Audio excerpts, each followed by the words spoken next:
বন্ধুসকল, আজি social media আৰু ইউটিউবত এই থাৰ্মেলখন বহুত বেছি ভাইৰেল হৈ পৰিছে, য'ত দাবী কৰা হৈছে যে আজি 21 আগষ্টত আশাৰ কৰ্মী, অংগনবাড়ী আৰু ৰান্ধনীসকলৰ দৰমহাৰ বাঢ়ি 10,200 টকাৰ হ'ব।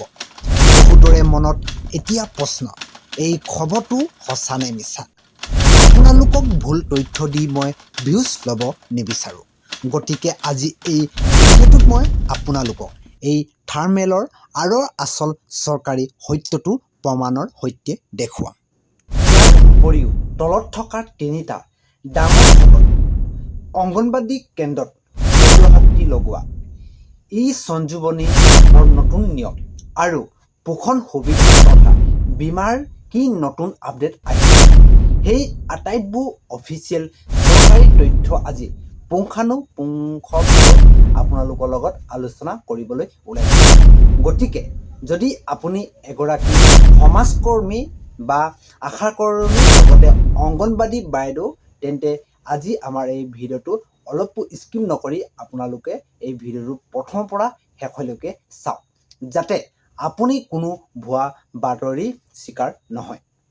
এতিয়া আহক আটাইতকৈ ডাঙৰ প্ৰশ্নটোলৈ। চাওক, দৰমহা বা মাননি সঁচাকৈয়ে আপোনালোকে যি দেখিছে আমাৰ পিছপিনে থকা থাৰ্মেলখনত যে 10,200 টকা হ'ব নেকি?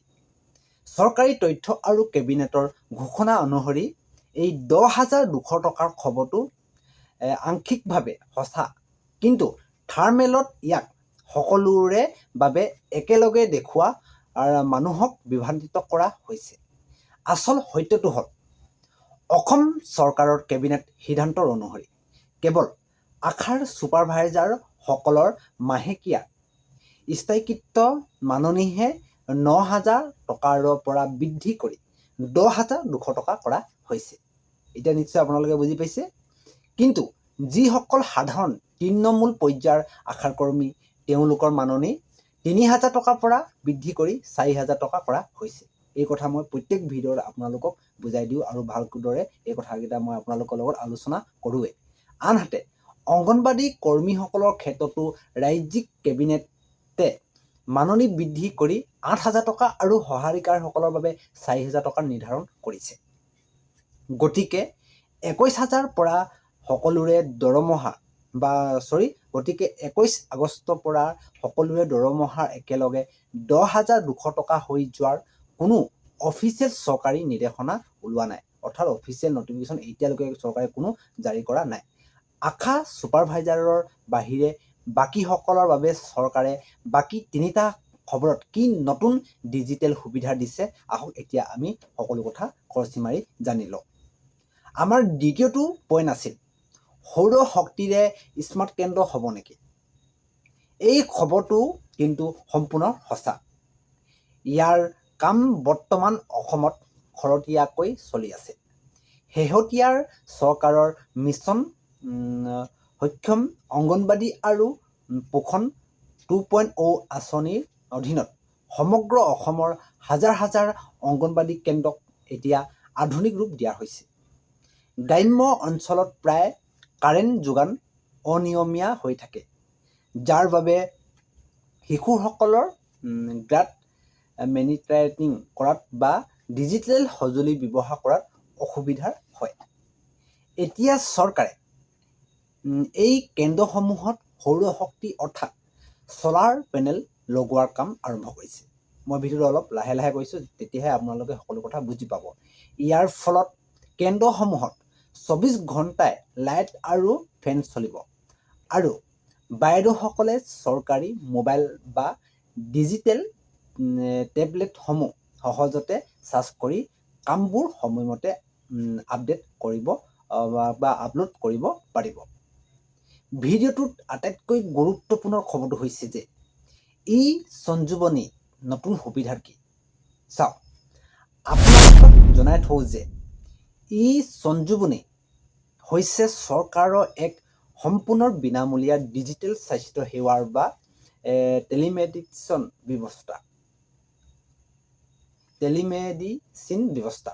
নতুন আপডেট অনুসৰি আমাৰ আশাকৰ্মী আৰু অংগনবাড়ী বাইদেউসকলে গাঁৱৰ মানুহক চিকিৎসা সেৱাত সহায় কৰিবলৈ ইয়াৰ ব্যৱহাৰ আৰু সহজ কৰা হৈছে।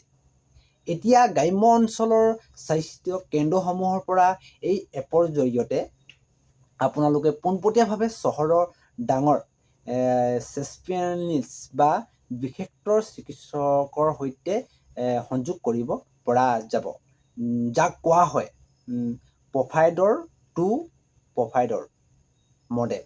গাঁৱৰ পৰা চহৰলৈ নোযোৱাকৈয়ে ৰোগীয়ে এতিয়া ঘৰৰ ওচৰতে থকা আশা কৰ্মীৰ সহায়ত ডাঙৰ ডাক্তৰৰ ডিজিটেল প্ৰেছক্ৰিপশ্যন সম্পূৰ্ণ বিনামূলীয়াকৈ লাভ কৰিব পাৰিব। আমাৰ চতুৰ্থটো পইণ্ট আছিল পোষণ সুবিধা আৰু বীমাৰ আপডেট। চৰকাৰে বৰ্তমান ডিজিটেল পোষণ ট্ৰেকাৰ এপটোৰ ওপৰত বহুত বেছি গুৰুত্ব দিছে। অংগনবাড়ী কৰ্মীসকলে এই এপৰ জৰিয়তে গৰ্ভৱতী মহিলাৰ প্ৰসূতি মাতৃ আৰু শিশুসকলৰ ওজন তথা পুষ্টিকৰ লাইভ নিৰীক্ষণ কৰে।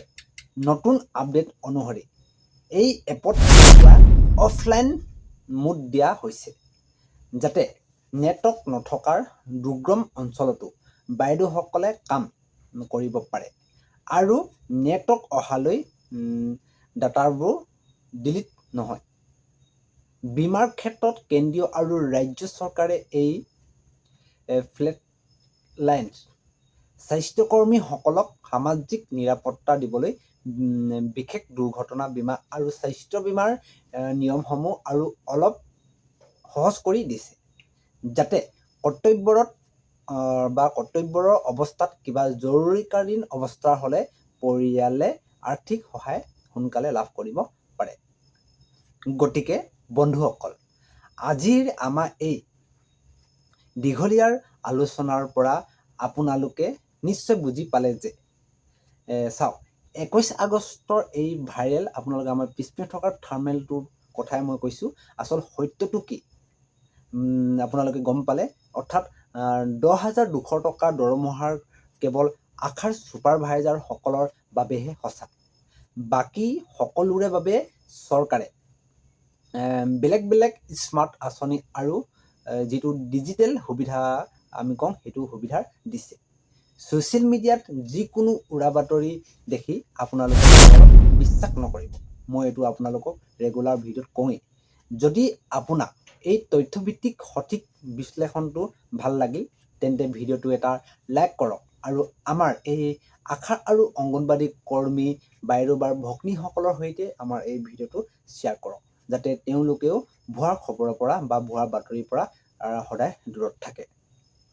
চহৰ আৰু গাঁৱৰ আচল খবৰবোৰ পাই থাকিবলৈ আমাৰ এই BG News 8 চেনেলটো এতিয়া ছাবস্ক্ৰাইব কৰি ৰাখক, কিয়নো এনেধৰণৰ গুৰুত্বপূৰ্ণ আপডেটসমূহ মই আপোনালোকলৈ নিতৌ লৈ আহোঁ।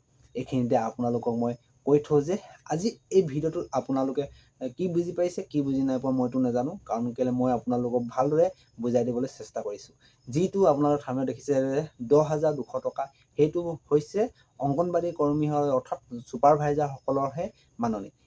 কিছুমান ইউটিউব বা কিছুমান চেনেলত আপোনালোকে দেখিব পাৰে যে সিহঁতে একদম ডাঙৰ বা অংগনবাড়ী কৰ্মী মাননি বৃদ্ধি হৈ গ'ল, 20,000 পৰা 25,000 টকা হ'ব, কিন্তু সেই খবৰবোৰ সম্পূৰ্ণ মিছা।